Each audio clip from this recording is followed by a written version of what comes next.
অনুষ্ঠানের উপস্থাপিকার স্বীকারোক্তিমূলক জবানবন্দি শুনে এবার হুঁশ উড়ে গেল ইন্দ্রাণী গাঙ্গুলির। হ্যাঁ বন্ধুরা, ভিডিওতে লাইক দিয়ে দেখতে থাকুন। যে মুহূর্তে কিনা ইন্দ্রাণী গাঙ্গুলি বলতে থাকে যে ঈশান এবং আয়ুষ তোমরা যার উপরে আঙুল তুলছো না কেন, এর জন্য তোমাদের কাছে আদৌ কোনো রকম কোনো প্রমাণ আছে কি? ঠিক সেই মুহূর্তে ঈশান বলতে থাকে যে মা, আমি নিজের কানকে কী করে অবিশ্বাস করবো বলো তো?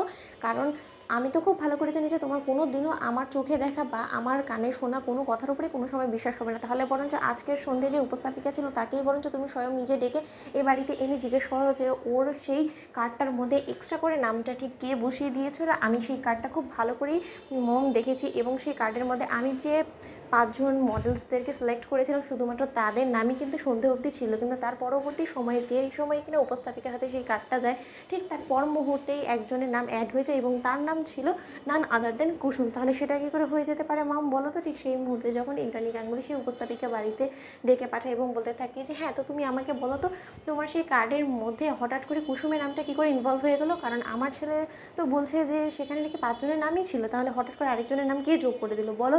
যদি কোনো রকম কোনো মিথ্যে কথা বলার চেষ্টা করো তাহলে কিন্তু তোমাকে আমি চাকরি থেকে তো বার করবোই, তার পাশাপাশি তোমাকে এমন চরম শাস্তি দেবো যে তুমি কোনোদিন আর মুখ তুলে তাকাতে পারবে না এবং অন্য কোথাও কাজ করার অবস্থাতে থাকবে না। ঠিক সেই মুহূর্তে যখন দেবলীনা বলতে থাকে যে ঠাকুর তুমি দেখো এই মেয়েটা কোনোভাবে যাতে মুখ ফসকে আমার নামটা না বলে বসে। অন্যদিকে যখন এক পর্যায়ে দেবলীনার দিকে সেই উপস্থাপিকা তাকিয়ে থাকে এবং ইন্দ্রাণীর ভয়ে এক পর্যায়ে মুখ ফসকে সেই উপস্থাপিকা বলতে থাকে যে আমি ম্যাডাম নিজে থেকে এই কাজগুলো কোনোভাবেই করিনি, আমার কাছ থেকে রীতিমতো এই কার্ডটা কেড়ে নিয়েছিল দেবলীনা এবং দেবলীনা ম্যাডামই আমাকে এই কার্ডের মধ্যে কুসুমের নামটা লিখে দিয়ে বলেছিল যে সে আমাকে যেটা বলছে আমি যাতে সেটা করি এবং আমি তার কথা অনুযায়ী আমি যদি কাজ না করি তাহলে সেই সময় সে আমাকে অনুষ্ঠান থেকে বাদ দিয়ে দিবে। ম্যাডাম আপনি তো খুব ভালো করে জানেন যে আমি কাজ করে খাই এবং আমার কাজের কত প্রয়োজন এবং টাকার কত প্রয়োজন। ঠিক সেই মুহূর্তে দেবলীনার নাম শোনা মাত্র ইন্দ্রাণী বলতে থাকে যে দেবলীনা এত বড় বদমাইশি, তুমি এত বড় একটা নোংরামো কী করে করলে বলো তো? তুমি শুধুমাত্র কুসুমকে সহ্য করতে পারো না বলে তুমি এত বড় একটা স্টেপ নেবে, তুমি এত বড় একটা রিস্ক কেন নিতে গেলে যেখানে কিনা তুমি খুব ভালো করে জানো আজকে যদি কুসুম ভালো পারফরমেন্স না করতে পারতো তাহলে আমাদের কতটা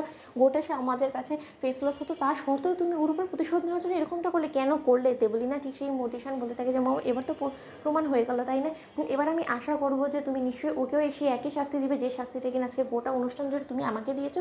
ঠিক সেই মুহূর্তে ইন্দ্রাণী গাঙ্গুলির কথার পৃষ্ঠে দেবলীনা বলতে থাকে যে আন্টি এই মেয়েটা কি নাকি বললো অমনি তুমি এর উপরে বিশ্বাস করে নিচ্ছ। ঠিক সেই মুহূর্তে ঈশান বলতে থাকে যে আমি জানতাম যে তুমি খুব শীঘ্রই এই কথাটাই বলবে, তার জন্যই তো আমি একবারে চাকস প্রমাণ রেখে দিয়েছি আমার ফোনে। মা তুমি আশা করবো এই প্রমাণ দেখার পর তুমি নিশ্চয়ই তোমার চোখ খুলে যাবে এবং তুমি এবার অন্তত দেবলীনার উপর অন্ধের মতন বিশ্বাস করতে একটু হলেও বিরত থাকবে।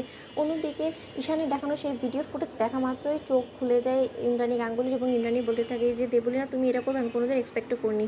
তো বন্ধুরা লাইক এবং শেয়ার করে সাবস্ক্রাইব করতে ভুলো না।